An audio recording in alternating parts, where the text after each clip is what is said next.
Bienvenidos a una nueva clase del curso de materiales asfálticos.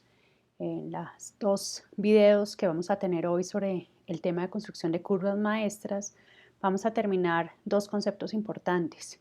El primero de ellos es hablar de materiales reológicamente o termorreológicamente simples, y el segundo de ellos es cómo construir automáticamente una curva maestra y no de forma manual. Empecemos con el primer tema. Ya sabemos lo que es una curva maestra. Una curva maestra es una gráfica que sintetiza el comportamiento reológico de un material y es muy importante siempre que tengamos una temperatura de referencia. Si ustedes no reportan la temperatura a la cual se hizo esa curva, se pierde la posibilidad de usarla. Por supuesto, acompañada de una manera de entender cuáles son los diferentes factores de traslación. Aquí hay una cosa muy importante y es que nosotros hemos hecho curvas maestras del módulo dinámico, pero no del ángulo de fase, y uno puede hacer las dos. Uno puede hacer una curva maestra del módulo dinámico, como las que ustedes han realizado, pero uno también puede hacer una curva del ángulo de fase, con exactamente el mismo procedimiento, solo que los factores de traslación ya no se ajustan a la curva de WLF con C1 y C2 que hemos observado.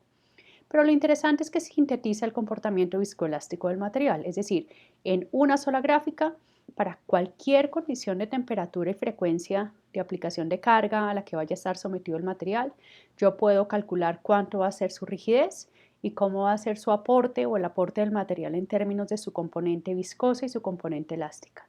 Ese es tal vez el punto más importante. Pero regresando un poco a por qué podemos hacer nosotros curvas maestras. La gracia de hacer las curvas maestras es que podemos aplicar un principio que se llama el principio de superposición tiempo-temperatura. Recordemos por un instante qué es lo que dice ese principio. Ese principio dice que ustedes pueden obtener el mismo valor de módulo para diferentes condiciones de temperatura y frecuencia de aplicación de carga. Estos son los datos del asfalto 60-70 que hemos venido ensayando en el laboratorio como nuestro asfalto base o de control. Y veamos si son los datos que ustedes usaron en el taller de clase para convertir la curva maestra. Miren, tan interesante, este módulo, que debe ser algo así como 1.03 por 10 a la 4, lo puedo obtener a una frecuencia de 1 Hz y a esta temperatura que es de 45 grados. Pero ese mismo módulo me va a mover hacia la derecha. Ese mismo módulo lo puedo obtener a una temperatura de 55 grados, pero ahora a una frecuencia mucho mayor, algo así como unos 6 o 7 Hz. Pero ese mismo módulo lo podría obtener a una temperatura mucho mayor, algo así como 65 grados, y una frecuencia bastante mayor, una frecuencia de por ahí unos 15 Hz o algo de ese estilo. Fíjense que el principio es, yo puedo obtener el mismo valor de módulo a diferentes condiciones de frecuencia y temperatura. Sin embargo, esto no siempre es posible en todos los materiales. No todos los materiales viscoelásticos o que tienen un comportamiento como el que hemos visto permiten aplicar el principio de superposición tiempo-temperatura. Solamente aquellos que llamamos reológicamente simples o termorreológicamente simples lo cumplen. Nosotros sabemos que nuestro asfalto lo cumple porque pudimos construir la curva maestra, pero hay una manera sencilla en que uno puede entender el comportamiento reológico de un material y que además le permite revisar si el material es termorreológicamente simple. Estos diagramas se conocen como los diagramas negros o black diagrams o los diagramas en el espacio call space. Son diagramas muy sencillos. Son diagramas donde vamos a graficar el módulo dinámico contra el ángulo de fase o la parte no recuperable del módulo contra la parte recuperable del módulo. ¿Okay? Veamos a qué me estoy refiriendo. Este es un ejemplo de una presentación de un profesor de Francia que se llama Hervé Di Benedetto. Este es un asfalto de penetración 50-70, posiblemente modificado. Y todos los datos que ellos obtuvieron para diferentes temperaturas, menos 10, 0, 10, 20, 30 y 40 grados centígrados, cada ensayo lo hicieron a varias frecuencias y para esta temperatura y diferentes valores de frecuencia, lo que obtiene uno el reómetro es el ángulo de fase y el módulo complejo. O sea que yo puedo graficar el módulo complejo contra el ángulo de fase para cada una de estas series. Y fíjense el resultado que se obtiene. Esto es para una temperatura, estos verdecitos que se ven acá son para 0, por aquí está la serie amarilla que se superpone como a 20, por aquí va la serie de las X, que es la de 40, y lo que uno observa es que Independientemente de la temperatura, todas las series para todas las temperaturas y frecuencias caen sobre la misma curva. Es decir, se obtiene una única curva para diferentes temperaturas. Ese es el primer indicio de que nuestro material sí es termorreológicamente simple. Luego también uno puede mirar esta curva. Esta curva es de E', o como lo llama E1, o en nuestro caso G, porque estamos en módulo de corte y no módulo axial, G', sobre E2, que en nuestro caso es E', y en nuestro caso particular G'. Fíjense que ustedes pueden calcular esos valores de G' y G', porque tienen G asterisco y delta.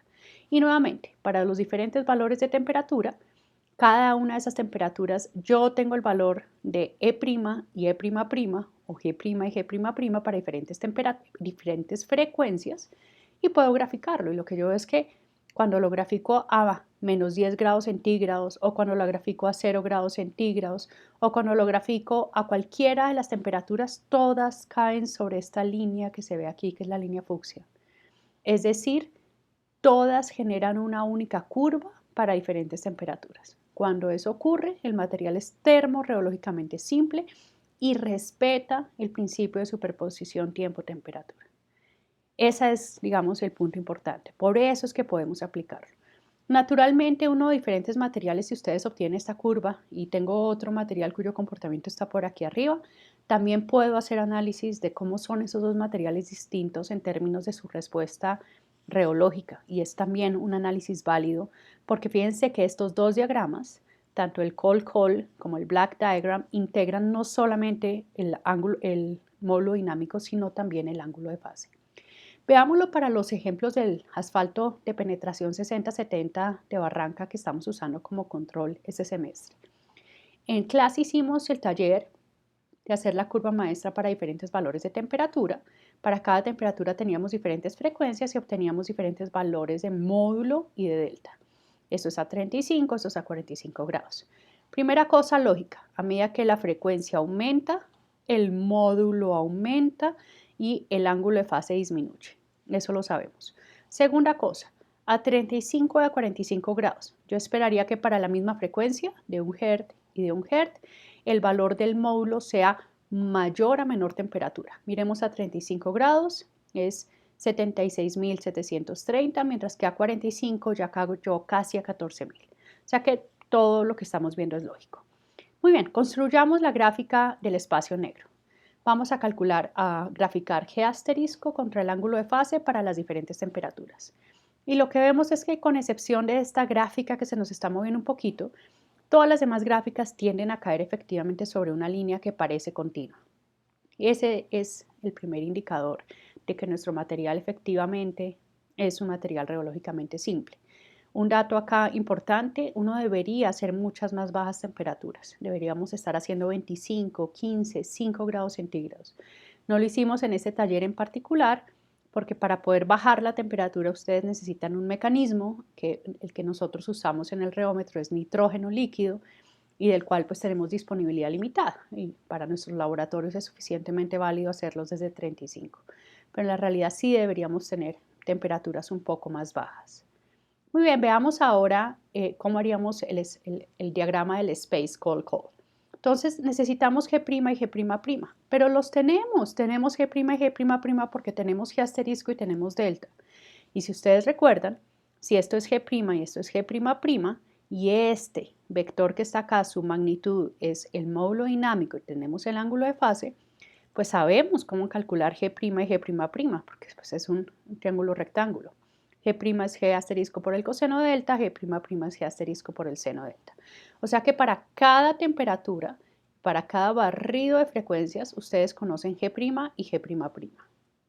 Muy bien, por lo tanto podemos graficar G' y G', para cada una de nuestras temperaturas. Y nuevamente vemos que sí tratan de caer en una misma línea.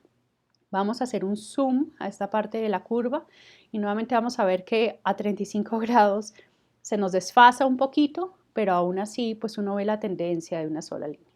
Conclusión, nuestro material es reológicamente simple y por lo tanto podemos construir una curva maestra. Eso es el principio más importante, ¿no? Gracias a que tenemos el principio de superposición tiempo-temperatura, podemos construir curvas maestras tanto del módulo dinámico como del ángulo de fase.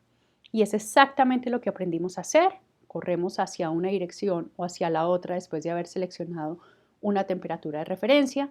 Siempre recuerden mencionar la temperatura de referencia. Siempre que vean ustedes frecuencia reducida en el eje X, que usualmente lo hacemos con Hertz y no como está acá en radianes por segundo, sabemos que estamos hablando de una curva maestra. Y por supuesto, si solamente me dan esta información, no podría encontrar cuánto es el módulo a otras temperaturas, por lo que siempre guardamos cuánto fue que desplazamos nuestras curvas a cada una de las temperaturas a las que teníamos. Y por supuesto, la temperatura de referencia, esa curva no se desplaza.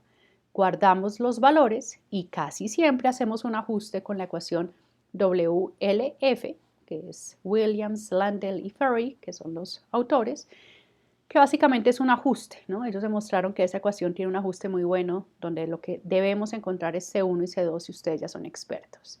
De esa forma, cada vez que yo les pido, por favor, cuánto es el módulo de mi material, de ese asfalto cuando está en Barranca Bermeja, sujeto a una temperatura de 45 grados centígrados y vehículos que van muy lentamente a 1 Hz, ustedes pueden decir, yo tengo cuánto es la temperatura, puedo calcular el factor de traslación, sé que el valor real es 1 Hz, multiplico mi factor de traslación por la frecuencia, acá está, y obtengo cuánto es la frecuencia reducida a la que debo entrar a mi curva maestra para encontrar cuánto es ese módulo. Y eso es lo que ustedes saben hacer.